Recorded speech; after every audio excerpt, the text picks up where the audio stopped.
jak minulý rok byl trendem háčku hada podle počtu sledujících, nebo za každého sledujícího udělám jeden sloupek do následujícího topu, tak já jsem si vždycky říkala, co s takovým hadem potom budu dělat, protože z nich mám fobii a vlastně co budu dělat s nedokončeným topem, protože potřebuju tento profil trošku nakopnout. Já jsem si vždycky přála uháčkovat takovouhle nebo takovouhle deku a napadlo mě, že teda za každého sledujícího udělám celý jeden ten čtverec do deky.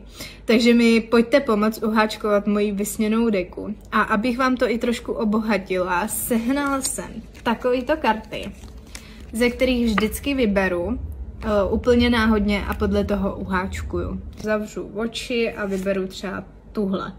A abych vám ukázala ještě, jaký barvy jsem vybrala. Vybrala jsem vlny, co mám s dobrým materiálem a vybrala jsem to všechno do takových pastelových barev a chtěla bych to pak doladit, hlavně ty konce vždycky do hněda nebo do bíla.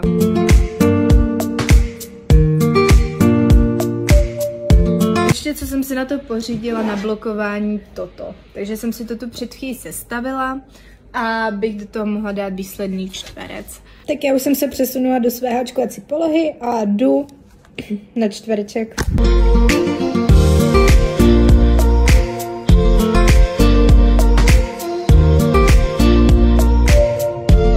Jako vybrala jsem si docela náročnou na první kostičku nebo na první čtvereček a trvá mi to docela dlouho, asi hodinu. Nejsem se v tom vyznala. Takže mám konečně doháčkováno. Je to docela velký, doufám, že budou všechny čtverce stejný potom na tu deku. Jsem všechno pozašila. Jdu ještě tohle pozašít nebo zapošít.